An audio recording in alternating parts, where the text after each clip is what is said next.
record this for we have the presentation. I just want to say welcome to everyone of the first of 4 events in our young adult series. Just a couple of housekeeping things before we get started. This is a partnership between the Chicago and Quad Cities Gildas clubs, and we're so excited for it.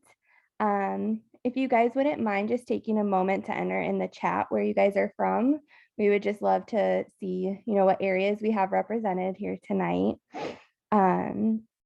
At Gildas Club, it's our mission to provide free support for anyone who is impacted by cancer, whether that is themselves, family members, friends, or caregivers. And through that, we do have 5 core values and components. And tonight, the purpose of this is education. So we hope that you leave here tonight just feeling like you were able to learn something, and we're going to have some time for questions at the end. Then just one last thing before we get started is just a reminder to sign up for the next group. And also that every group you come to, you do get entered in for a chance to win a Chromebook or AirPods.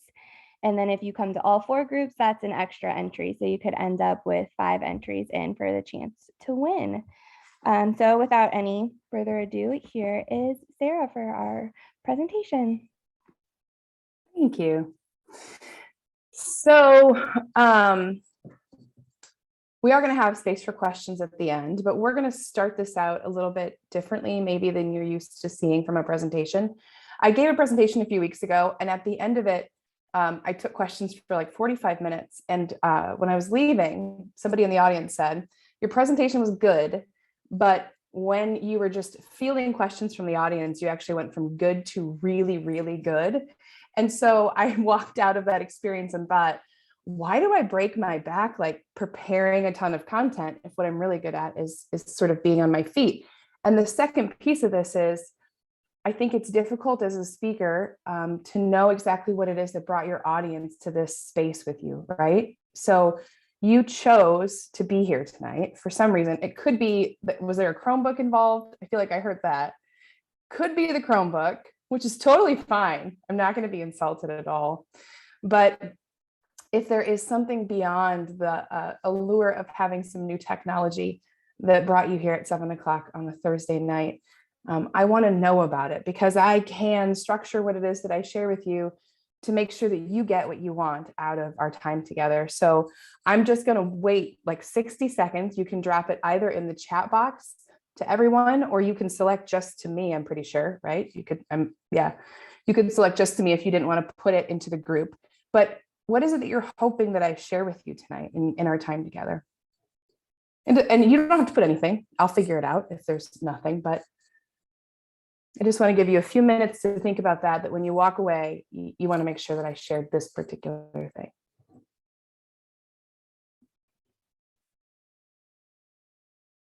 I also have multiple beverages. Don't be alarmed. It's like a double fisting situation, but with tea. So.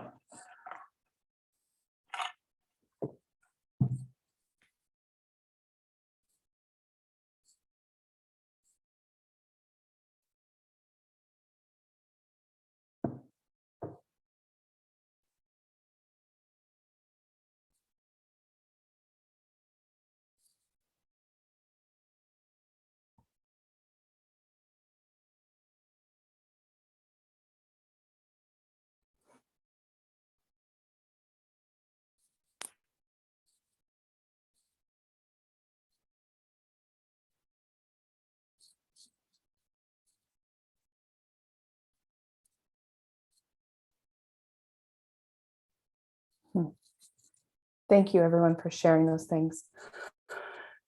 The thing I hear most consistently is that you're here so that you can feel connected. And that's really important to me too.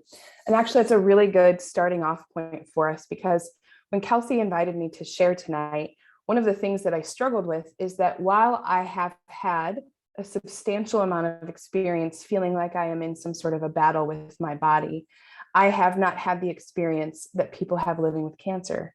So what I thought about at great length was how it is that I can find the connecting points with you. And so to that end, I am going to share some of my own story, but it's not going to be the dominant thing that we talk about. I want to talk a little bit about, to get us started, I want to talk a little bit about the anatomy of our relationship with our bodies. So what gives me any sort of like leeway or expertise in that arena? 4 years ago, I founded a project called The Beautiful Project. It's beautiful with 2 L's because it's an invitation to be full. The idea behind this project is that it was a storytelling collective inviting women back to our bodies.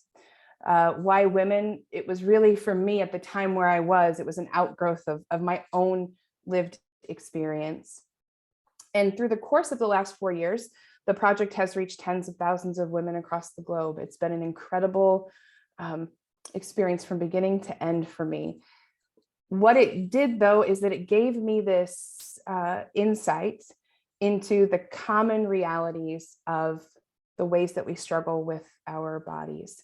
And so while we have this wide and vast set of experiences that certainly do impact the particulars of our circumstances, the reality is that we have some very clear shared points of intersection that we can all kind of agree on and go, yeah, no, that makes sense. And I heard it in hundreds of women, in hundreds of different circumstances from all sorts of backgrounds. They talked about some very similar spots. So tonight, that's what I want to start sharing with you, is the sort of the anatomy of our relationship with our bodies. So in story after story after story, and in my own story, it tends to be that we do have one particular moment where we realize that our body is different from other bodies.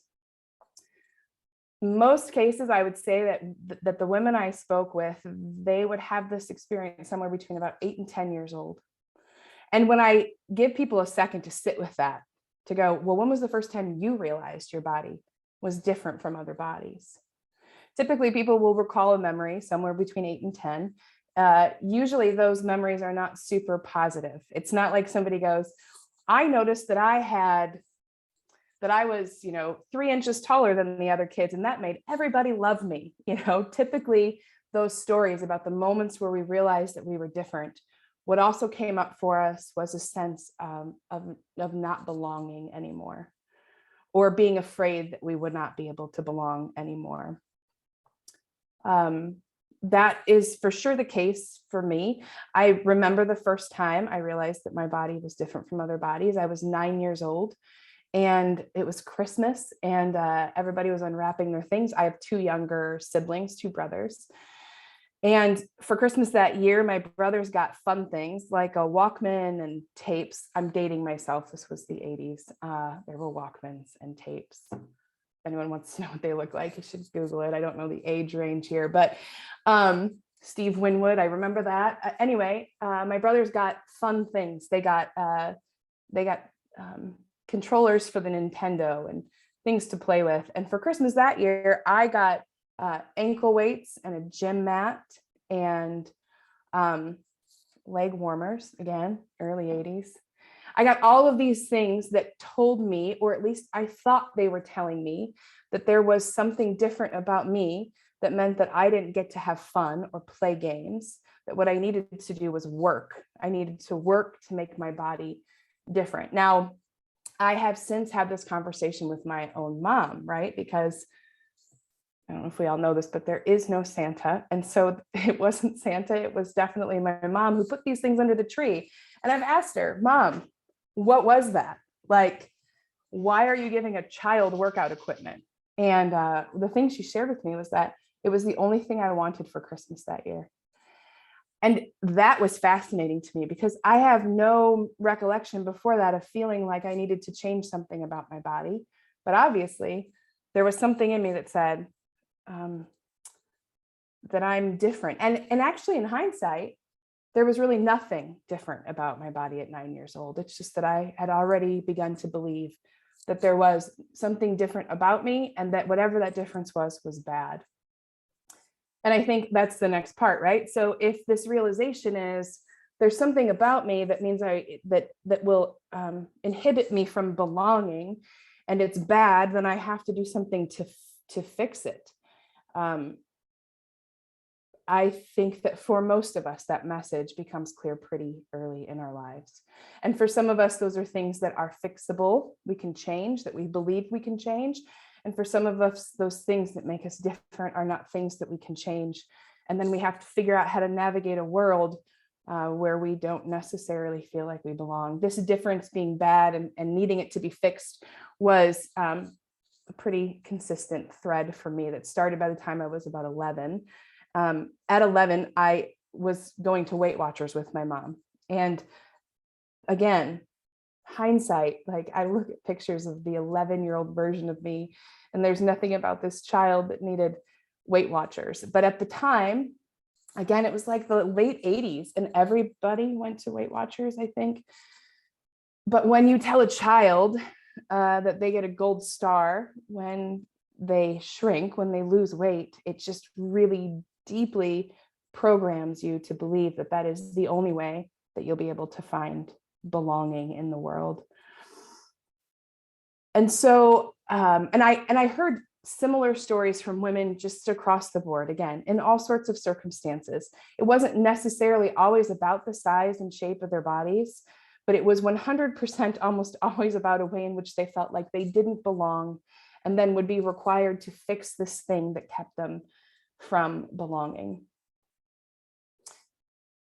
Finally, the other piece of the anatomy that I saw in all of these stories consistently is that we learn at some point, and it's typically some point around puberty, that our bodies are ornaments and not instruments. So we grow up, I think, before that, not necessarily having words for this idea of our bodies being instrumental, something that we use, right?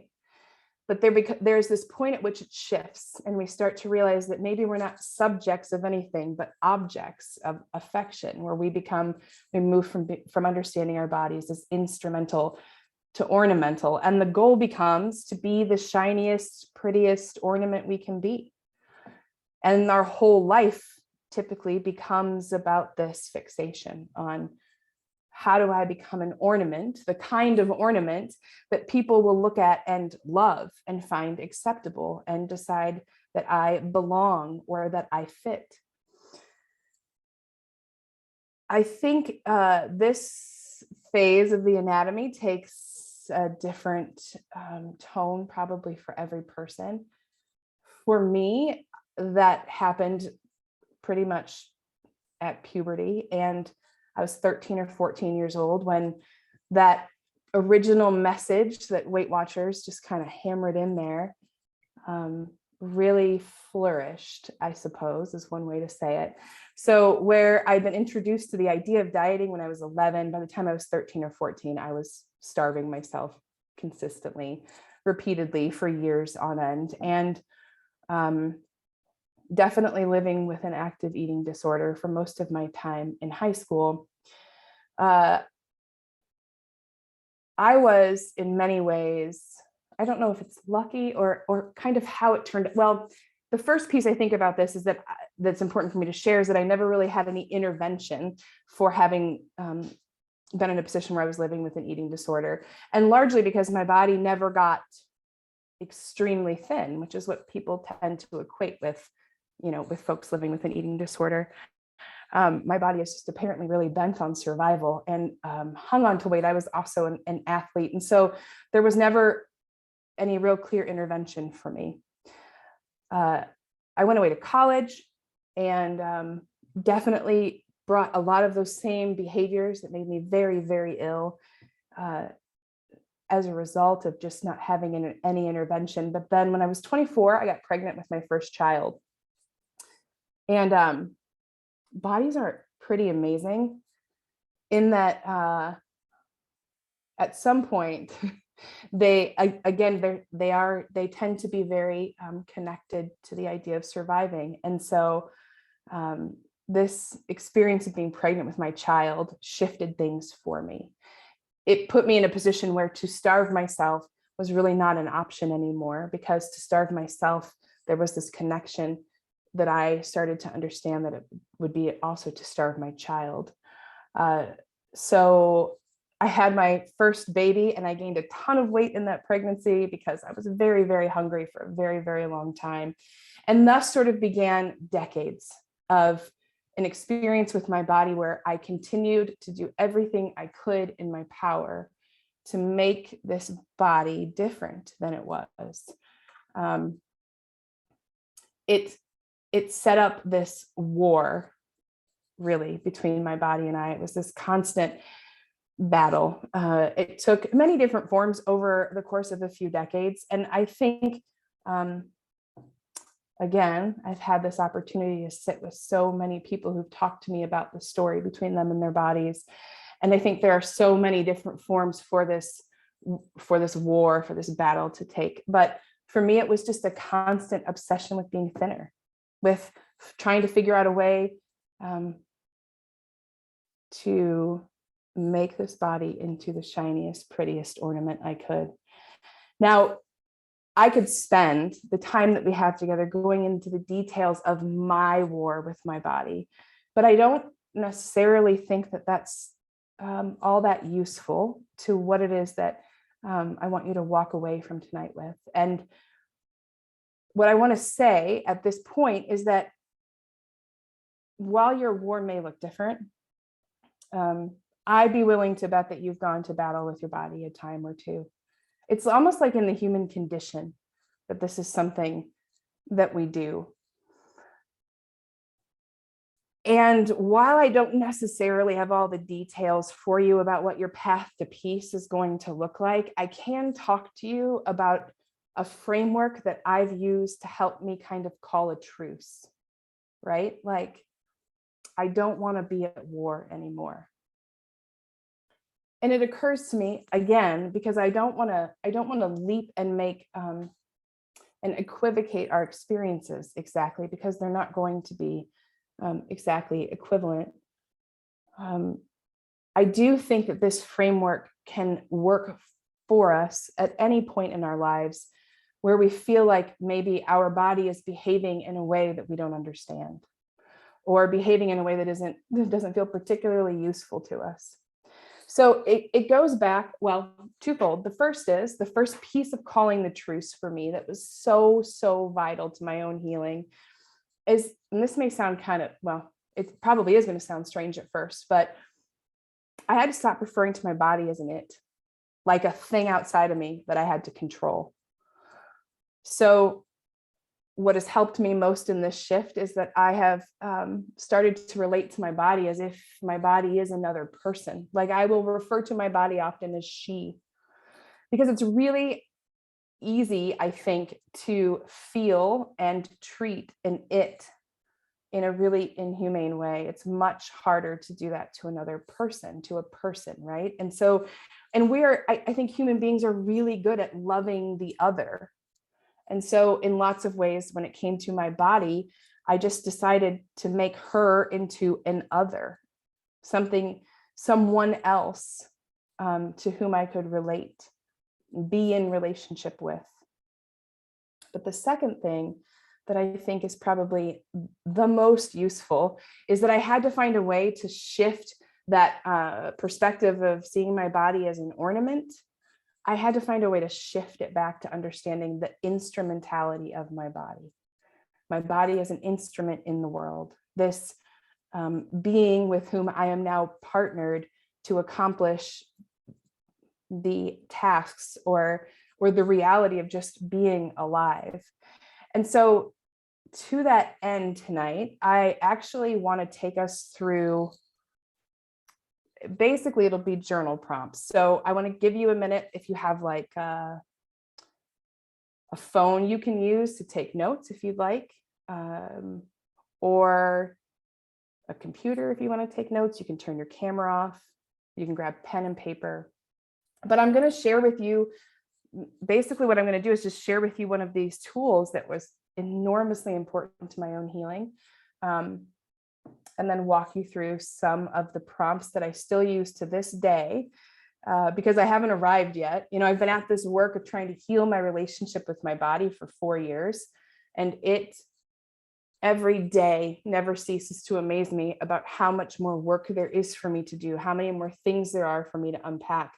The way that we're taught to feel about ourselves runs so deep that the unraveling, I think, takes a very, very long time. So these are prompts that I use to this day to help me rewire my brain to understand my body in an instrumental way instead of an ornamental way. So I'm going to share my screen. Well, first I'm going to introduce the tool to you. So it's a book. It's not, I didn't write it, so I'm not like plugging my own pockets here. I wish I had written it. It's very, very good. It's called She Will Be With Me. And I can give the link to somebody about if tonight resonates with you and it's something that you'd like to have for your own library, I can get a link to you about how to get it. So it's She Will Be With Me, and it's a love letter to my body, which is not the way we're taught to talk about our bodies, is it? I will say that the text of this, so the background on the author is that she is an ex-evangelical, so she's very religious lens, but so a lot of the ways that she writes at times can sound a little bit churchy, but that isn't her point at all. Her point is to invite us back into this relationship that's a little bit different than anything we've understood before. So what I thought I would do tonight is give you space to be able to write into some of these journal prompts.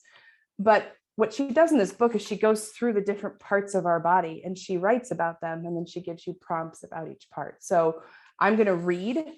For instance, we're going to start with feet, and I'm just going to read a little thing, and then I'll share my screen, and I'll have two prompts. So we'll walk through the first one. I'll give you a few minutes to sit with it. If anybody wants to share, I prefer, I mean, honestly, at 7 o'clock at night, it is difficult for me to put together a full sentence if we're being absolutely honest.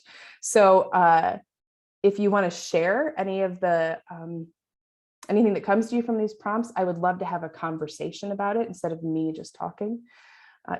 That's especially strange in a virtual environment because all you're doing is like looking at a row of faces. And I do what I do because I too crave connection. And so if you feel safe or comfortable to share some of the things that come to you, feel free to do so. Absolutely no obligation. If you don't, and we'll just move through the different parts of our body. And hopefully at the end, you've got some small shift as you walk through whatever it is that you have to walk through to understand that you and your body are in relationship walking through this together. So we'll start with feet. And about feet, she writes, every halting or gleeful step that we have taken, you have been my walk away witnesses. Every mile in my shoes, every moment of grounding, every distance I've traveled, you have held me. I am grateful for your strong arches. I am grateful for your spreading toes. I am grateful for the ache and the sweat and the work of you. I praise you. You are beautiful. I claim you and I call you mine. We don't talk about our feet this way, right? They're just feet and they carry us around and we never ever think about them. So that's how she introduces that. Sorry, I'm going to share my screen. That's how she introduces the concept of feet. And here are the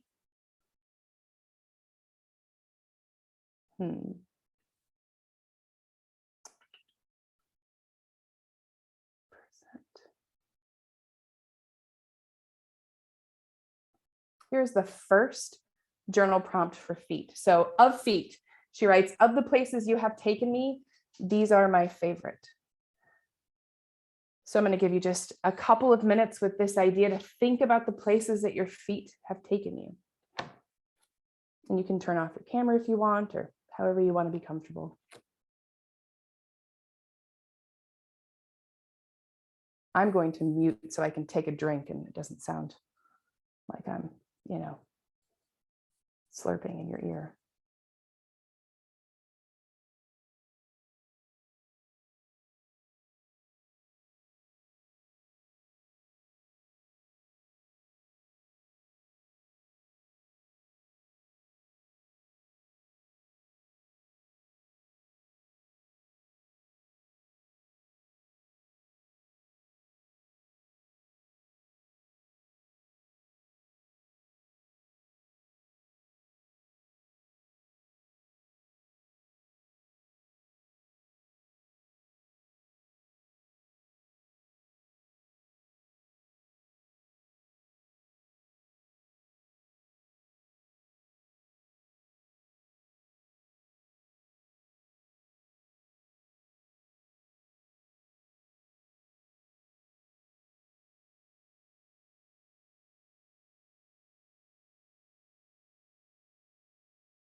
I'm going to share one more journal prompt about feet. Maybe. Oh, I love this one. Here are the times I remember that you went further than I thought that you could. So a time that your feet have carried you further than you thought they would be able to.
Does anyone want to share a story that came to them from these two prompts?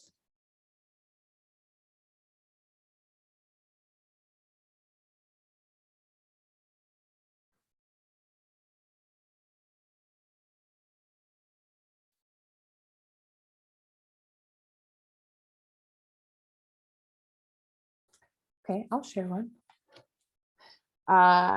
There was I was able to take a trip to Italy. It was a gift from somebody years ago, and we were in this tiny town, and the waiter liked to mess with Americans who may have had too much wine to drink at lunch. Not that that was me. That was me. I had too much to drink at lunch. So he told us we could hike from one town to the next. And there was this, we asked how to get to the trail. And he said, just go up that staircase. And it's really not a very far hike. And we didn't Google. So it turns out like this is an actual, like legitimate in the side of a mountain hiking trail that has like thousands of feet of elevation. It was only a few miles, but you had to go up a very, very long way. There were a couple of moments at which I was not sure we were going to actually make it. But I don't know that I've ever felt more accomplished in my life physically than I did in that moment. And it was an absolute shock to me that my feet, and I remember my feet taking me through this experience and being able to look out at the ocean from this vantage point. That was something I never imagined I'd be able to see. No other feet stories about the places your feet can carry you? I can talk. Great. I think personally, like I've had some pretty in my treatment, some pretty rough chemo.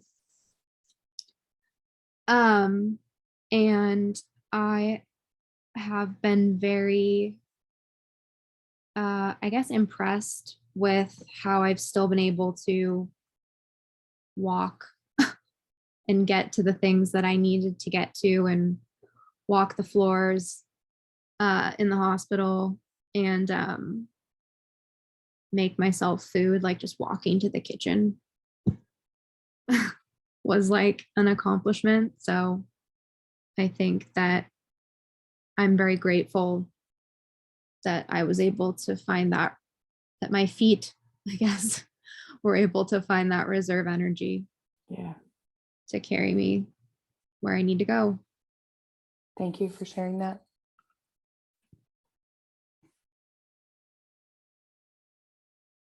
Anyone else?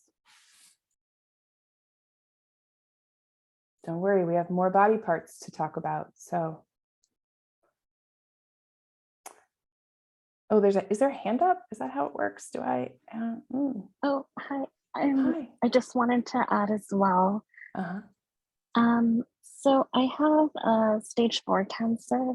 It actually spread to my spine. So two of the things that I had written down were that I was surprised that my feet could take me. I did a marathon, so 26 miles, maybe like 2 decades ago, and that was really surprising for me. But now, since I like lost my ability to walk due to it spreading to my spine, I actually also wrote down my kitchen. The feeling in my legs came back at some point. So just like being able to go from like doing a marathon 2 decades ago to not being able to walk at all, but just being able to go to the kitchen and make myself a snack is something that I'm so grateful for. And I'm so grateful for my feet. So I just wanted to share that as well. Thank you so much for that. Absolutely.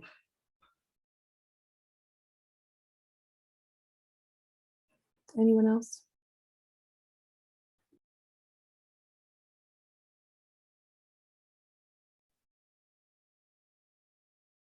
Okay, moving on. There are other body parts. We're going to talk about legs. Legs, the love you have lifted, the ungrateful ask of the work I've given you, the way you have stretched and swollen and strengthened and bowed, the stubble I've banished from you, the freckles I've counted, the skin I have stained, the scarred knees and sharp edges, the softness and sinews, the bend of your bones. I am grateful for your veins and your muscle and your cellulite and your curve and your carrying. I praise you, beautiful in your bearing. I claim you and call you mine. So for the prompts here,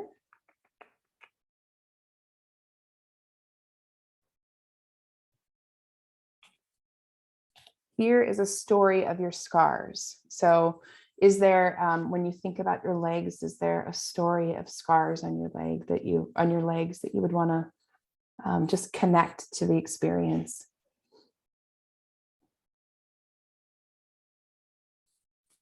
I'll give you a couple minutes with that.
And then the next one for legs is, here's a time that I've been most proud of you.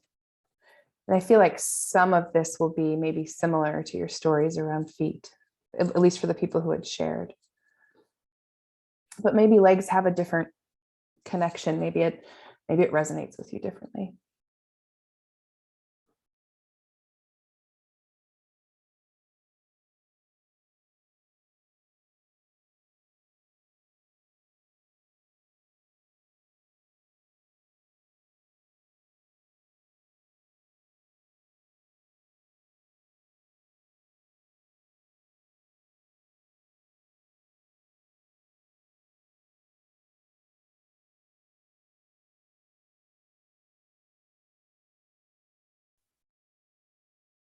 Does anyone have a leg story that they would like to share? I have a story I want to share.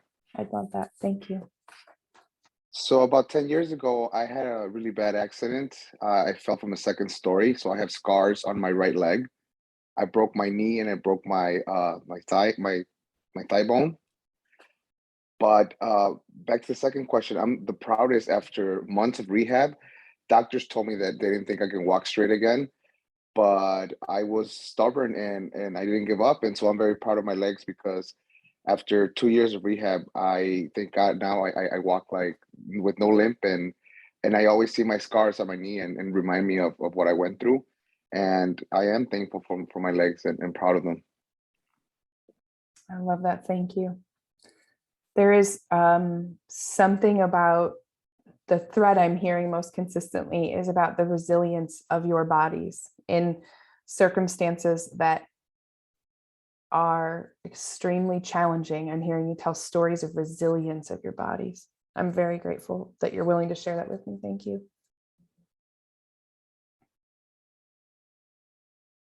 Anyone else? I can also share. Thank you. So I had surgery on February 1st, so a little over a month ago. During that surgery, there were some nerves that were involved that were connected to my leg. And after surgery, I realized that my leg was completely numb from my ankle to my hip. Which was something that I wasn't expecting. So this whole month, basically, I've been dealing with kind of like this journey of getting the mobility back in my leg and also going to physical therapy. And yeah, it's not an external scar, but it is something internal that's affecting me. But yeah, I'm gaining mobility and also very proud of the progress that I've made so far. What an important point too, like that the scars that we carry are not always visible on the outside, right? Like the woundedness is also somewhere that is not always visible. That's such an important point. Thank you. All right, we're going to talk about hips. Hips, I have wished you wider, wished you gone, cursed your resistance to zippers, bemoaned your inability to fill out back pockets. My loyalty to you has shifted with trend and hour, and still you have helped me rise. You have held me stable, helped me climb. You have patted and wiggled and walked with me. I will free your dimples to the sunlight and call them glorious. I will embrace the stability you have given me. I praise you, beautiful in your bearing. Claim you and call you mine. So about your hips, here's a time I recognized your beauty.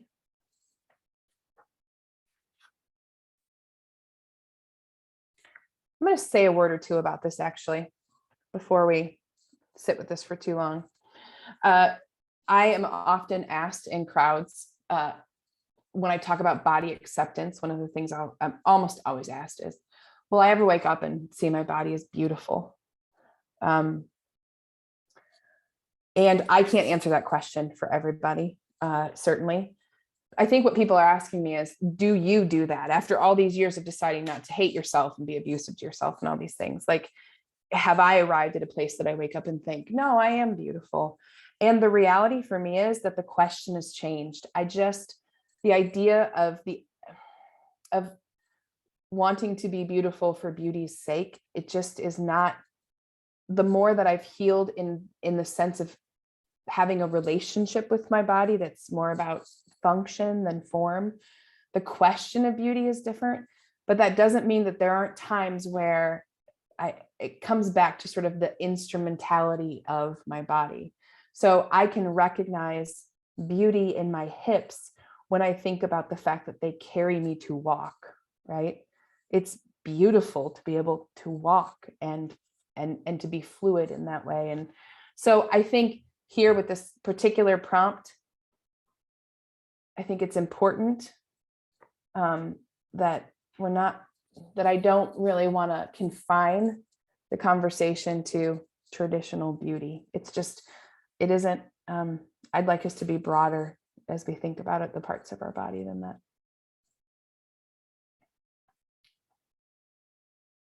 So just a minute on that.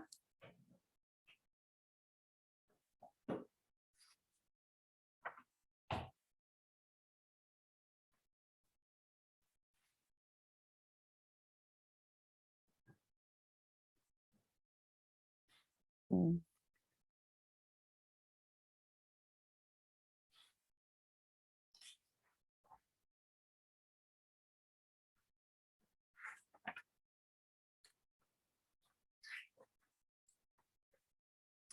Somehow I'm missing a slide. So the second prompt is, I'll just tell it to you. Here are the things that you've helped me hold about your hips, things that you've helped me hold. Here I think about having a baby on my hip, or for me, it's mostly the babies. There were a lot of babies for a lot of years. But something that maybe our hips have helped us hold. Maybe it's holding our body up.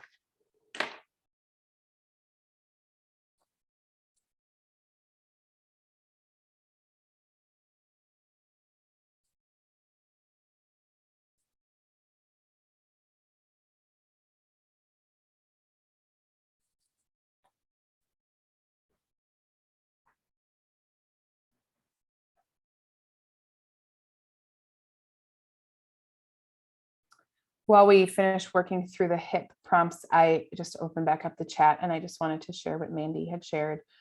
My cancer diagnosis following a complication was, my cancer was diagnosed following a complication during my pregnancy with my second son. Regardless of the complications, I was able to deliver him safely. He's healthy and well. I remember the strength and pain in my legs during labor, and I'm very proud of what my body could do during one of my weakest points. Resilience, resilience, resilience, over and over and over. Does anyone have any hip stories that they want to share? That one's a little, not, it's a little specific, I think, maybe a little harder to get at. Okay, I will move on just for the sake of time to belly. The tides you have managed, the swells you have borne, the way I've hidden and shamed and feared and begrudged you, the way I've forbidden you to take or to ask or to expand. When I have denied you, you have been the root that kept me upright. You have borne the weight of life possible, life becoming, life forbidden, life lost, life denied. You have bled and raged and been used, and still you have borne me. I praise you, beautiful in your bearing. So the belly prompt is, here is something your softness or strength has brought to me.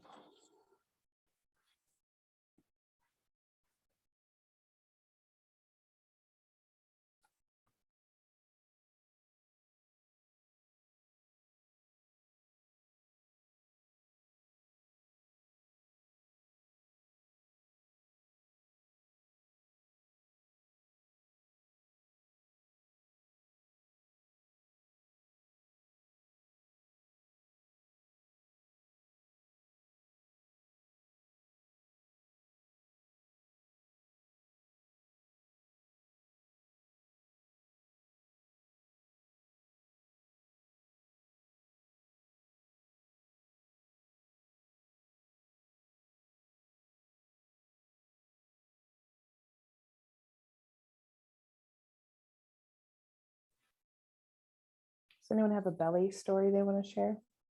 Bellies are hard, man. They are, we're taught a lot of things about our bellies, and we tend to be very, very protective of them, but also like, well, as she wrote, you know, we have very intense feelings about our bellies. They're very vulnerable places in our bodies.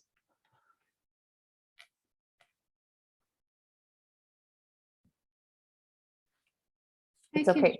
Oh, great. Thank you. My particular cancer started in my abdomen. Started in my colon actually, and it kind of, the tumor kind of just ate away at that area, and it just caused like a pretty much like a hole in my colon, and there was just stuff pouring out into my abdomen. It was like a whole awful thing where like there was like septic shock that was like happening, and like had to have an emergency surgery, and they had to remove it, and it's like a whole nightmare. But and then recently I had to have a second surgery to remove more stuff out of my abdomen. So they cut me open right down the same line again 9 months later. And I just had that surgery like 3 weeks ago. And so I'm really impressed by how I'm able to move around at all. And as much as there is a lot of insecurity, I think around the scars, there's like a huge scar that like goes up the entirety of my stomach. And there's another like really wide one on the side. And just makes me self-conscious. I think that I don't know if anybody else has scars that kind of make them feel like, or scars from surgery or, you know, whatever that make them self-conscious, but it definitely made me self-conscious. But every time I look at the scar, it's also like a sign, it feels like a sign of strength because my body stitched itself, helped, you know, it helped healed back together, and I'm able to move around and, you know, slowly get back to living my life to the best that I can. And yeah, there's been a lot of strength there. So I'm just impressed that it's holding up. Yeah. Thank you, Jess. I think that the experience of having a part of our bodies that we identify as making us feel different than other, you know, it's that point I had in the beginning. I think most people experience that as with some self-consciousness. I don't know if anybody else wants to weigh in on that, but I just want to normalize the experience of saying I feel self-conscious about that. But what a beautiful testament to like holding the tension for both things, to be able to say, I feel self-conscious about this, and it is an enormous sign of strength to me too, right? Thank you for that.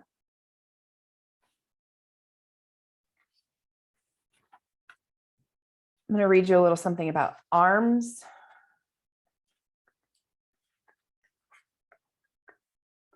Arms, for as long as I have been living, you have embraced what I love.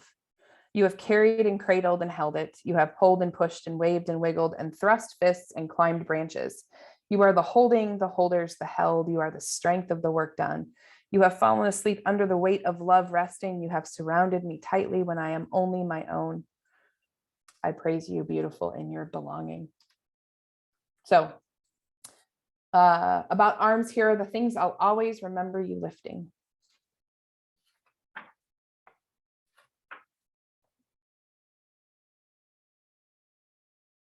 And I'll actually just give you the second prompt too. Here are the best of the hugs that we've shared.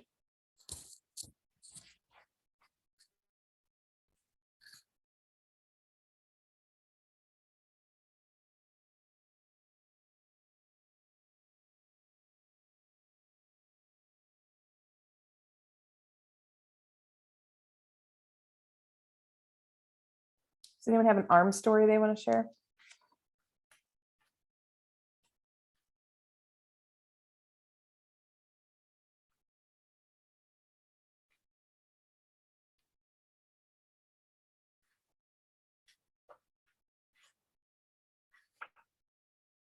That's totally okay. Hands.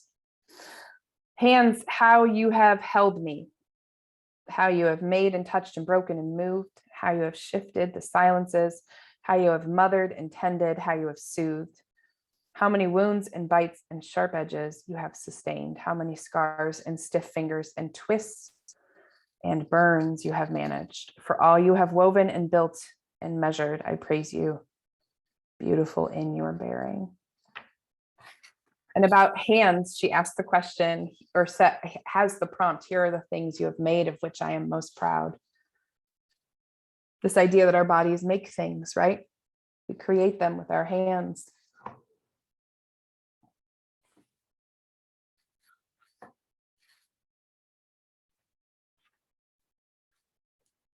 Does anyone have a hand story?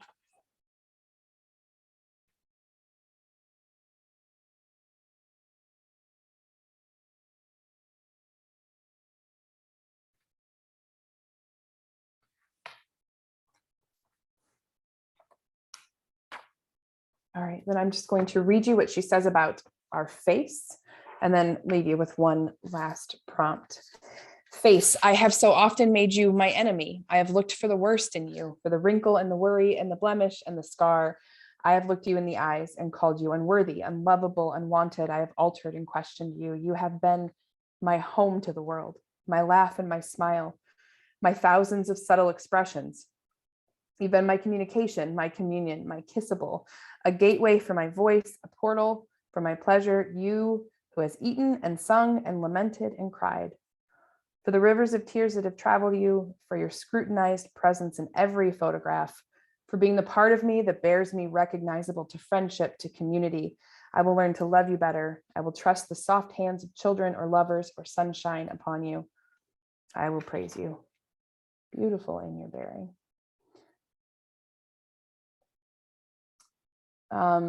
Because we are at time, what I want to leave you with is this last one. Here is how I will love you well. When it comes to loving our bodies, one of the things I get asked about a lot, like I said to you, I get this question often about, will I ever think I'm beautiful? The second thing I get is, will I ever love my body?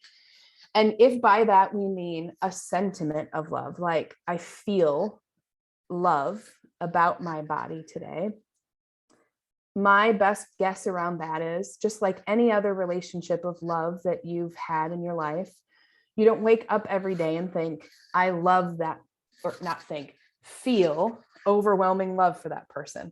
Anybody who's married or been married for any period of time, anybody in your own immediate families, you may love the people in your family, but you don't wake up every morning filled with the feeling of love, right? So love in this way, when I understand loving my body, I understand it as an action and a choice. It's like any love relationship I engage in. I don't wake up every morning feeling overwhelmed with love for my wife, but I wake up every morning and I commit myself back to this relationship and I treat her in a way that's loving. And that's what I think this last prompt is asking us to do. How will I love you well, body? And if it is as simple as recognizing the tension between being self-conscious, but also seeing strength, maybe that is the way you love your body well. Maybe it's looking at the scars and seeing the strength and the resilience. Consistently tonight, I heard the message of resilience. That is a beautiful way to love your body well, is to see its resilience. So I am hopeful that these prompts, they may not all have resonated with you, but hopefully one of them stuck out to you, at least one of them, and you thought, or you were able to connect back to your body in a way that moved it from this idea of that we have to be shiny ornaments in the world, but really that these bodies are instruments, and that we can relate to these instruments in a way that's deeply personal, so that as we move through whatever it is that life has put in front of us, we can do it in a way where we're not ever really alone. So that's what I have. I have a few minutes left. There's a message from Kelsey in the chat for everybody. Does anyone have questions?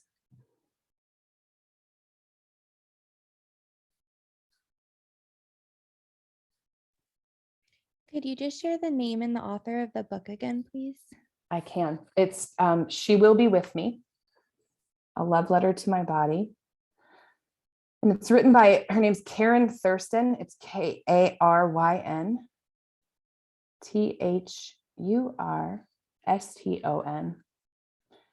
And she's actually, you can follow her on, how I actually found her was on Instagram.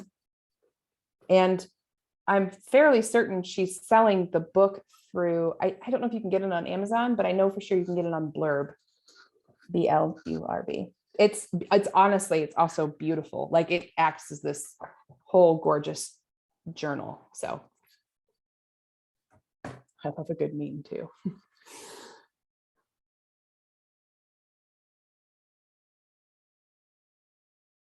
Anyone else?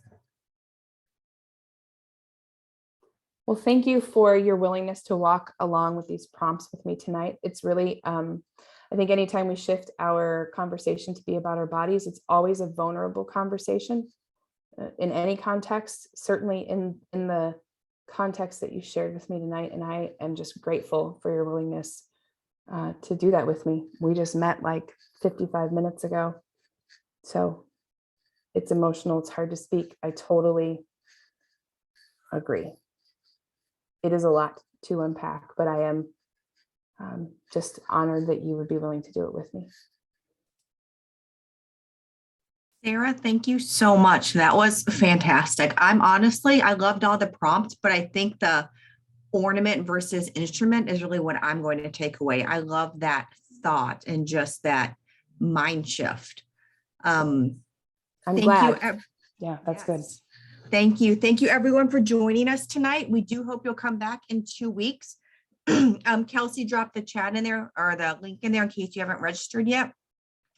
We're going to kind of continue this discussion of our physical body but really kind of merge it with our mind. And Kara Lyons is going to be our featured speaker next time. I love her. I like that she has kind of straddled 2 roles and that she is a yoga instructor and an occupational therapist. And so she kind of brings those 2 physical sides together, and she's going to be talking about keeping your mind-body balance. So I hope that we see you there. Thank you again, everybody.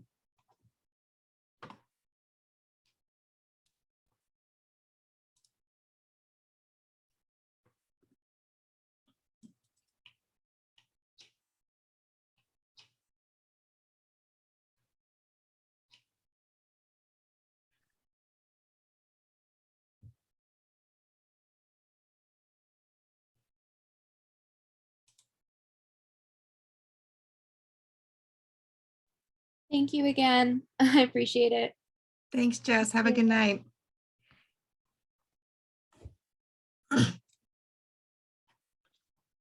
And then there were 3. Oh my gosh, I'm not gonna lie. I was like getting somewhat emotional during that journaling prompt. I'm like, those prompts wow. are amazing. That's why I asked again for the book name, because I was like, I'm gonna have to find that. That's awesome. Yeah, and just the stories were so powerful. I'm like, just the vulnerability to be able to, go off mute and share a personal story. I just was like, go you. I'm proud of everyone that spoke up. That was a good group. I was, 9 out of 13 is good, at least on our end. So Yeah, absolutely. Yes. and they all stuck it out for the whole hour, which is also a nice. Yes. Yeah, I did. Nobody hopped off, so I super grateful. I will send Sarah a follow-up message just thanking her on all of our behalf. But great job, guys. I want to be able to save the chat. I don't know if we have that function or not, but I wrote down where everybody was from. Okay.